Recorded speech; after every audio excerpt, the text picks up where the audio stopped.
Welcome back to another episode of Akiba's trip, Undead and Undressed. And last time, we realized that we've shed our humanity for good, maybe, or maybe not good.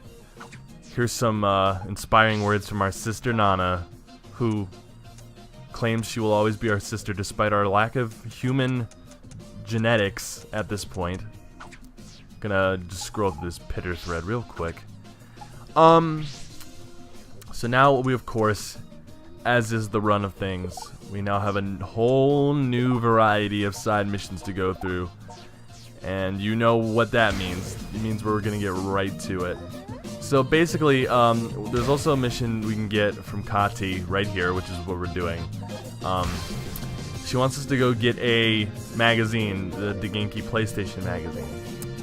And this is one of those quests where we have to go to multiple places, and then everything kind of comes to a close at a certain location.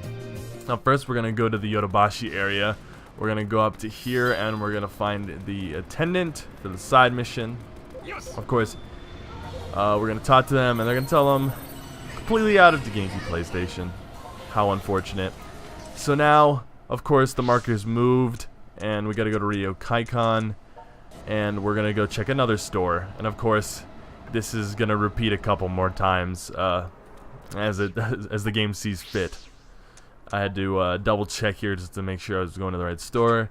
The gamer store is over to the right, almost all the way down, so I gotta run through the main part of Radio Kaikon towards the end, of course.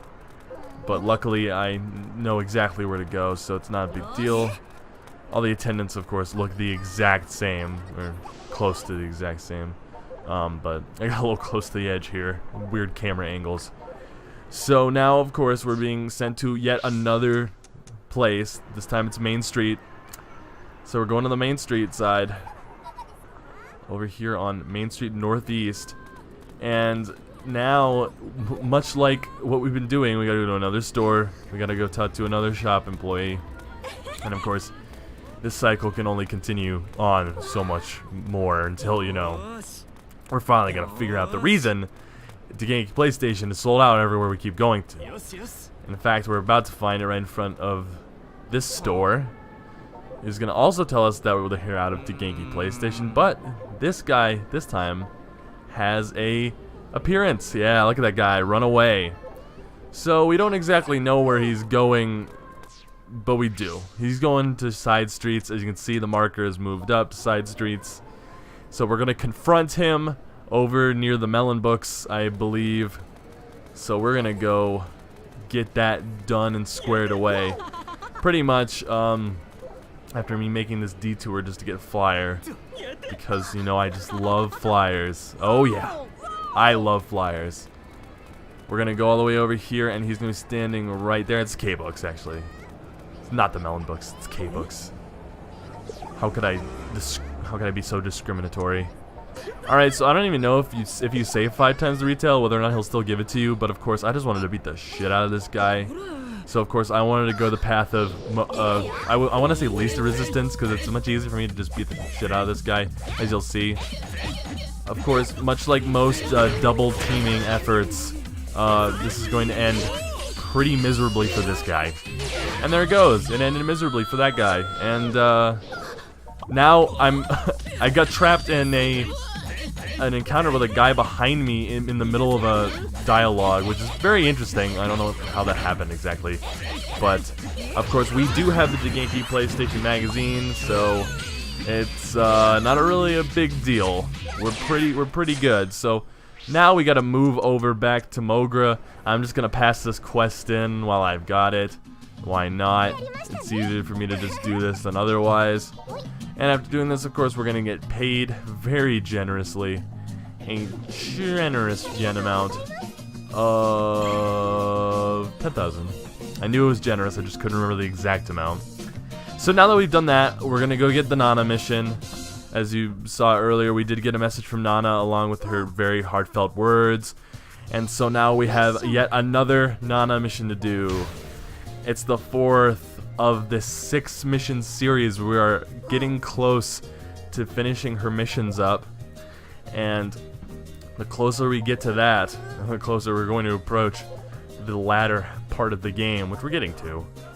So basically, what we're doing here is we need to find a guy who draws fan comics for stripperism.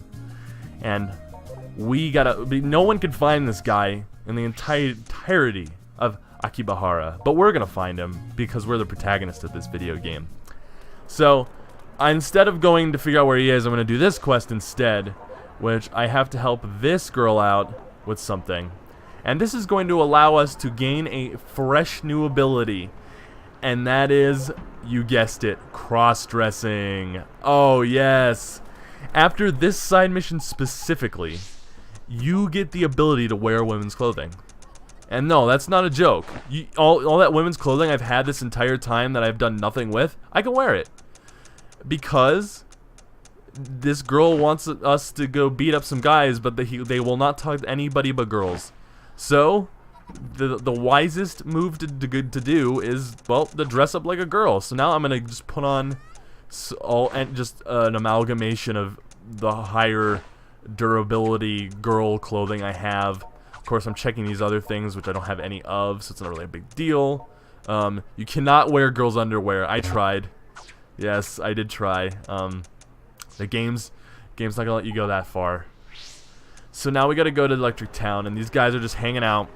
And of course, because we're decked out in women's clothing, they are going to talk to us, weirdly enough. So here they are, these playboys with their guitars, playing, they can play Enter Sandman.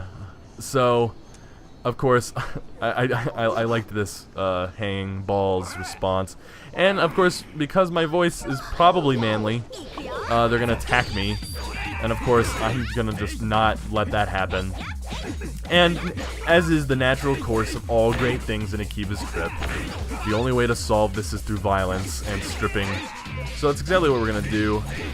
I decided to try to whittle down pretty much all these guys before going for a chain strip, but of course the guy behind me was kind of allowing this double team environment to keep going, which is a little annoying, but that's okay.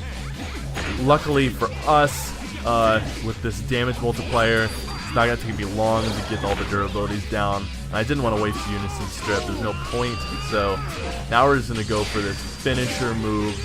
We're going to pretty much take out all three guys in one go, and that's going to make things very nice. So, you know, a quick execution leads to a quick pay, which is what we're going to do soon. Instead, first thing I wanted to do is, now that I can wear women's clothing, I wanted to go buy something. And I forgot where the store was, but it's at the end here on the right. Now the reason I have never gone to this store is for one reason, and it's for the sake of this Let's Play. Now I'm going to buy Potami's ribbon, which I am going to vouch now is an item that you can buy in any normal run of this game. Now I could eat my words later, but that shop will sell you like really good stuff that you can mostly only unlock if you've beaten the game and done certain routes, which is why I haven't gone there. Because I don't want to buy anything that would not be available to you in just a standard playthrough of the game, like first playthrough. It's not a huge deal, and really it's more a matter of my just pride. Well, I don't know if pride's the word. It's just a matter of belief that I think that I should just do a straightforward playthrough where you could watch this and you could just hammer something out similarly in a first playthrough. If you're watching this, you'd never played the game. So, I didn't want to get anything that was like, you know, New Game Plus, you know, oriented.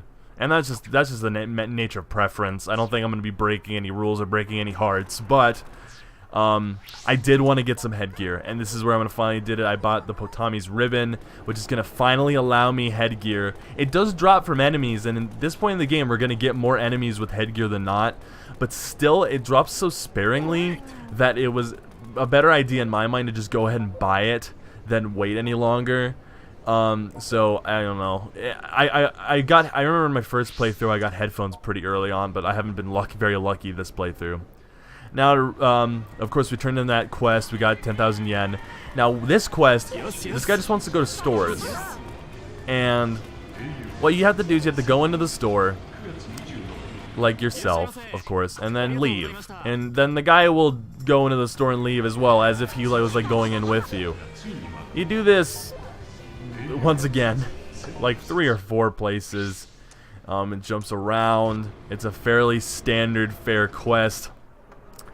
And a lot of these 1-star like easy quests are pretty much like this. It's like, yeah, just you know, guide me around Akiba and go into stores, and well, you just have to hit checkpoints, and then eventually there's like some sort of conflict at the end of it all that you have to do. You have to rectify everything. It's like, okay, finally I'm here. I'm rectifying the situation that I am now facing.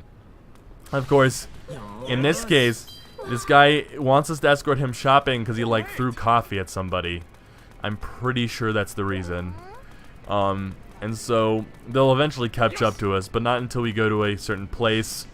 Until then, we're just walking into stores and leaving so we can get through these checkpoints quicker.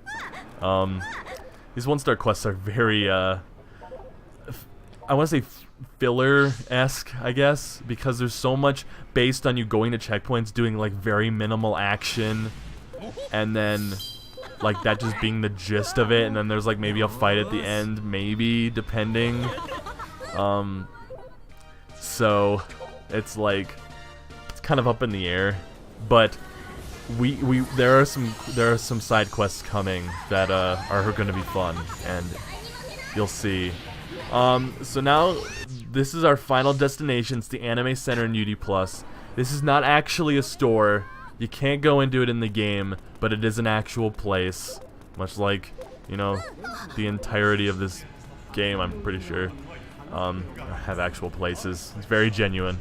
So this big textured block here that honestly looks incredibly out of place, because as someone who's done a little bit of mapping and texturing in other engines, it really looks like a big block of texture, and it looks really off. Of course, that's because none of that is props or like anything. It's just weird texturing. So the guy's gonna retreat in there because he threw coffee in someone's face, and they want us to beat these guys up. So now I'm gonna show you Toko's unison strip. It's very offensive. I mean, she's kicking this guy's ass literally, and of course that's very, very inappropriate.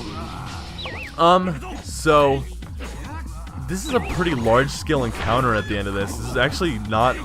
I was expecting an easier one when I started doing this quest, but you actually get a decent amount of guys fighting you with hats too. So the game's not even fucking around with you at this point. Our friend ran in there, and of course we can't even go in there. So he's gonna go hide while we beat these guys up. And of course with Toko, luckily, isn't gonna be too hard, because having partners in situations like this is always useful.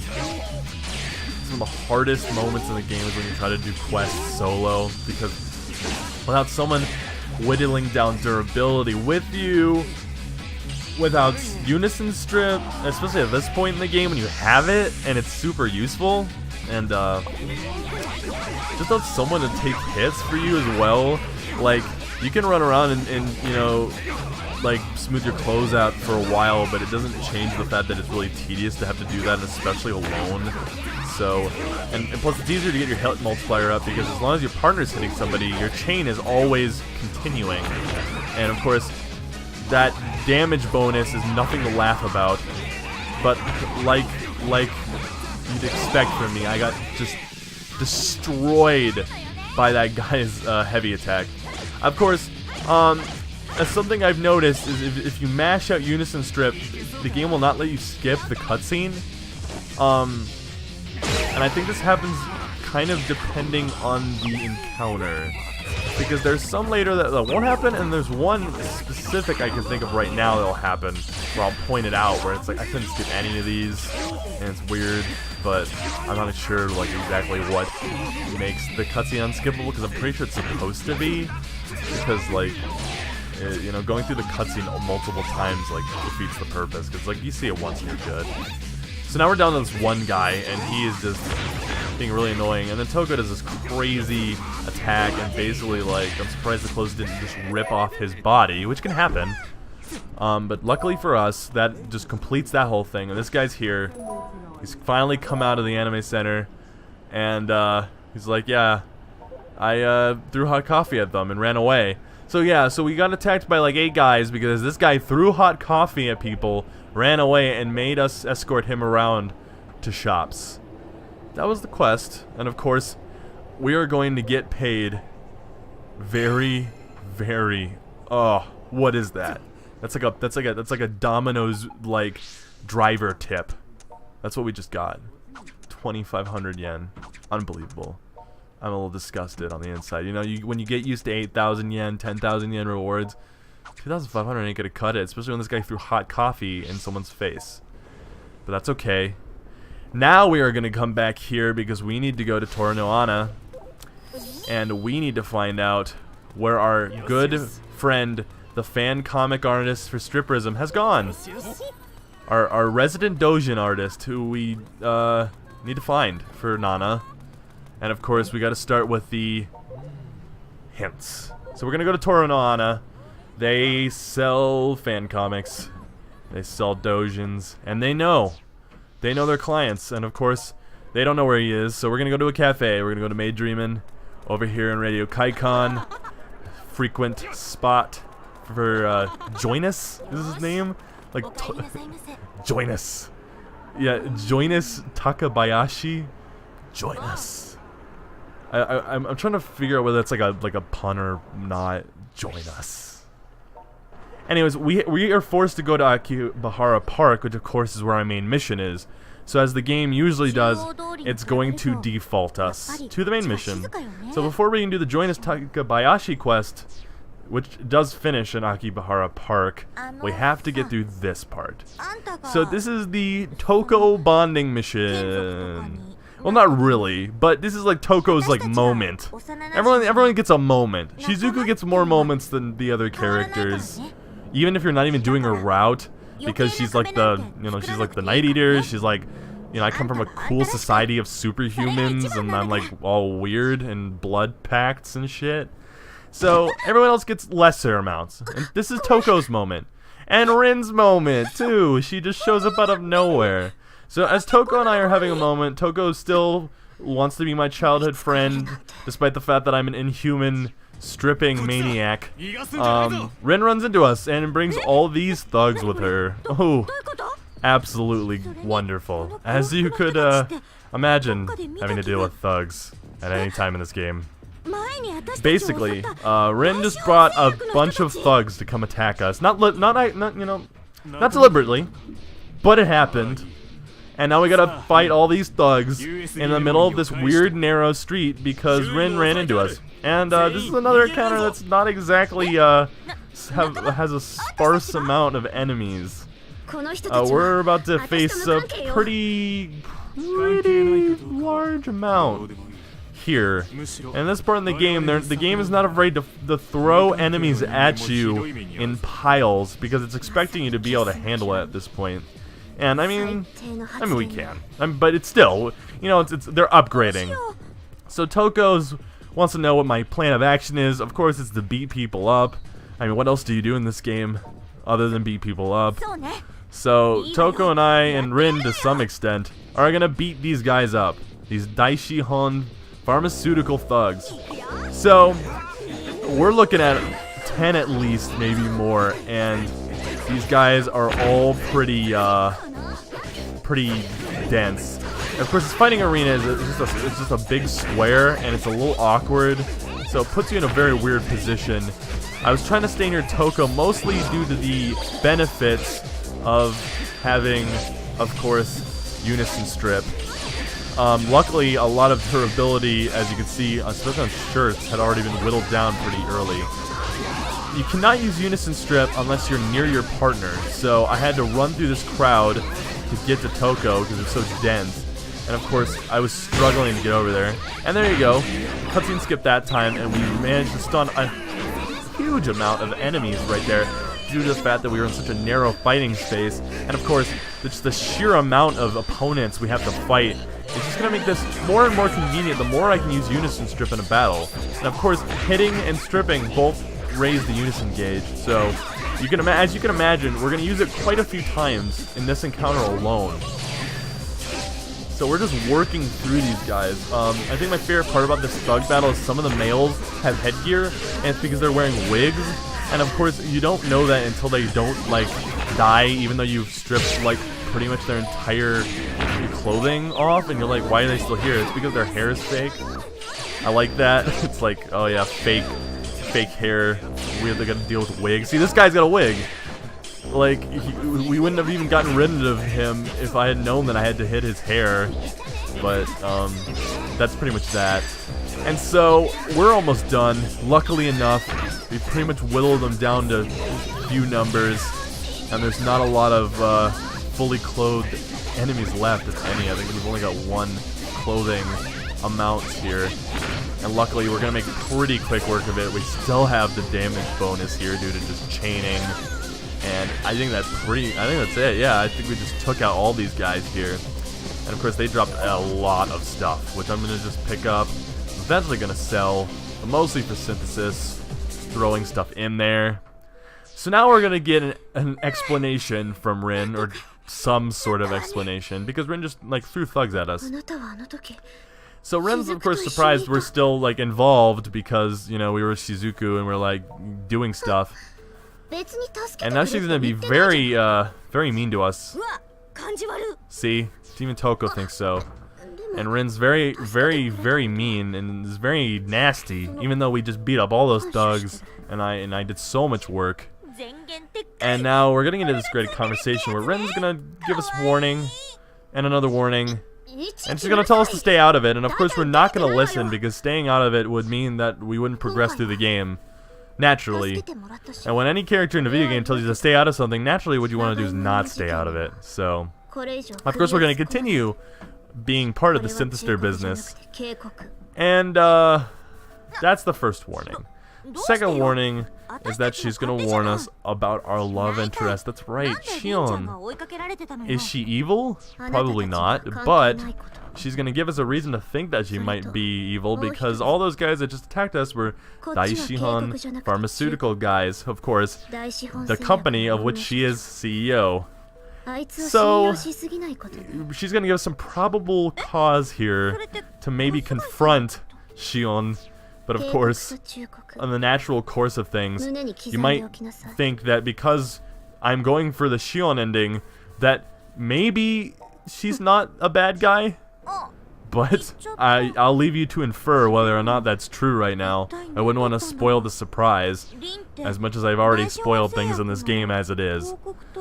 So, yes, of course, Rin is the poster girl for them, and we realize this goes deeper into corporate politics than we could have even imagined.